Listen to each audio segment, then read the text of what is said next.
네, 김영환입니다. 여러분, 사람을 딱 보고, 이 사람 잘 되겠네. 이 사람 괜찮네. 이 사람 정말 많은 축복을 사람들에게 나눠주겠네.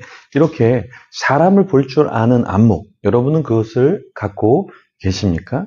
네, 이런 안목이 있다면 아무리 초라해 보이고 어려도, 야, 이 사람 기대가 되네 하고 기도해주고 기대하면서 기다려줄 수 있을 겁니다. 그렇죠? 네, 서로에게 이런 안목이 있다면 너무 좋겠죠. 그래서 이런 안목이 있는 사람 참 대단한 사람인데요. 제가 한 교회에 부임한 지 얼마 안 되었을 때였는데요. 전에 섬기던 부장님이 길을 지나가다가 잠시 들려주셨어요. 그러면서 이 교회는 전사님 때문에 금방 부흥하겠네요. 이렇게 이야기해 주셨는데요.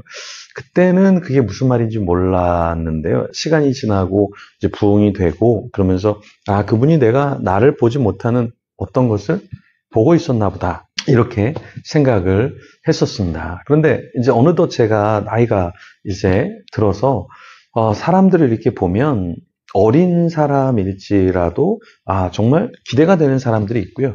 또 나이가 드신 분도 이거 참 인생의 말년에 참 기대가 된다. 이런 분들이 있습니다. 그러니까 저도 이제는 사람을 정말 잘 볼 줄은 모르지만 조금씩 이제 안목이 생기는 것 같기도 하는데요. 어쨌든 안목이 있다라는 건 굉장히 좋은 거죠. 네, 그 안목을 갖고 사람들을 만날 때 긍정적으로 또 비전에 대해서, 꿈에 대해서 같이 이야기를 나눈다는 건 참 귀한 것입니다. 네. 자, 오늘 창세기 24장 말씀 내용에 보면은 59절부터 67절까지의 내용을 보면 어떤 내용이 나오냐면 사람을 알아보는 사람이 또 나옵니다. 네, 그 내용을 같이 한번 우리가 살펴볼 텐데요. 먼저 59절부터 63절 같이 읽어보겠습니다. 그들이 그 누이 리브가와 그의 유모와 아브라함의 종과 그 동행하는 자들을 보내며 리브가에게 축복하여 이르되 우리 누이여 너는 천만인의 어머니가 될지어다. 내 씨로 그 원수의 성문을 얻게 할지어다. 리브가가 일어나 여자 종들과 함께 낙타를 타고 그 사람을 따라가니 그 종이 리브가를 데리고 가니라. 그때 이삭이 부엘라 헤로이에서 왔으니 그가 네게부 지역에 거주하였음이라. 이삭이 저물 때에 들에 나가 묵상하다가 눈을 들어 보매 낙타들이 오는지라. 자, 여기 59절에 그들은 이라고 말하는데 그 그들은 누구일까요? 라반과 부두엘 그리고 고향 사람들일 겁니다. 자, 여기 리브가의 유모가 등장하는데요. 근데 이 유모가 누구냐면 드보라였어요. 네, 이 드보라라는 이름 우리가 뭐 사사, 여사사 이름으로 잘 알고 있는데 그런데 여기에 나오는 이 리브가가 굉장한 말을 합니다. 어떤 축복의 말을 했냐면 60절에 천만인의 어머니가 되리라 이렇게 이야기했습니다.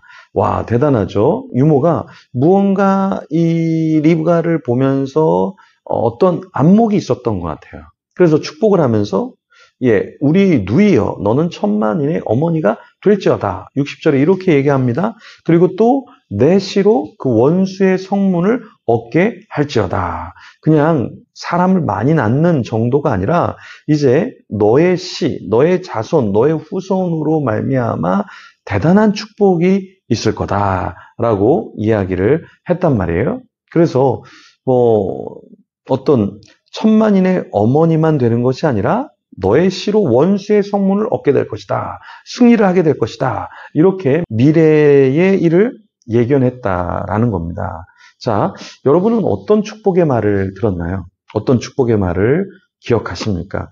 때로 제가 곁에 있는 분들에게 뭐 이렇게 참 뭘 잘한다, 기대가 된다 이런 말을 제가 좀 하죠. 그죠? 여러분 어떤 말이 제가 여러분에게 했던 축복의 말이 기억나시나요? 혹은 제가 아니라 다른 어떤 분이 여러분에게 했던 축복의 말이 있나요? 그 말을 여러분들이 기억하시면 참 좋겠습니다. 그래서 정말 리브가도 천만인의 어머니, 네, 이런 어머니가 되리라 라고 했을 때, 정말 내가 천만인의 어머니가 되도록 노력해야겠다. 이렇게 생각했다면 정말 선한 열매를 맺었겠죠. 실제로 이제 리브가는 그런 여인이 되었죠. 그러니까 우리도 마찬가지로 하나님이 누군가를 통해서 나에게 이런 사람인 것 같아요. 참 기대가 됩니다. 이런 부분에 기대가 됩니다. 라고 했을 때 그것을 그냥 흘려 듣지 마시고, 네. 하나님께서 나에게 이런 것을 참 달란트로 주셨나? 이런 길을 가기를 원하시나? 그것을 좀 캐치하고 집중해서 여러분의 인생을 살아가면 좋겠습니다. 리브가가 이제 일어나서 61절에 어떻게 했냐면 여자 종들과 함께 낙타를 타고 아브라함의 종을 따라갔습니다. 그러니까 아브라함의 종이 어디를 가는지는 뭐 자세히는 몰랐을 수도 있지만 어쨌든 따라갔어요. 따라간다는 거 쉽지 않죠. 그렇죠? 어떤 일이 앞으로 펼쳐질지, 자기가 만날 배우자는 어떤 사람인지 어떻게 생겼는지 전혀 알지 못하잖아요. 근데 하나님이 나에게 기회를 주셨구나.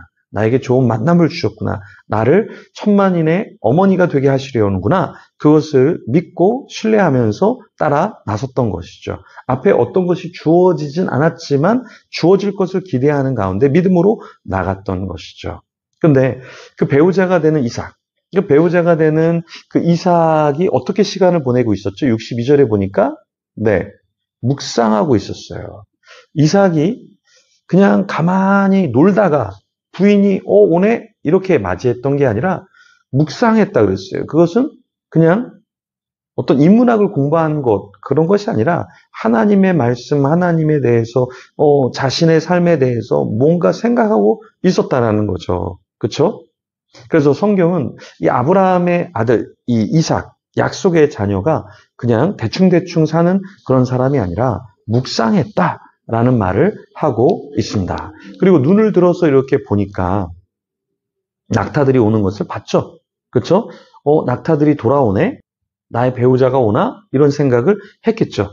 그러니까 눈을 들어서 봤다. 그런데 요즘 젊은이들, 요즘 우리들은 어떻습니까? 스마트폰 보거나 게임하거나 쓸데없는 것들 이렇게 보면서 말씀도 잘 못 보고, 그렇죠? 내 주위에 어떤 일이 펼쳐지는가도 잘 못 보지는 않나요?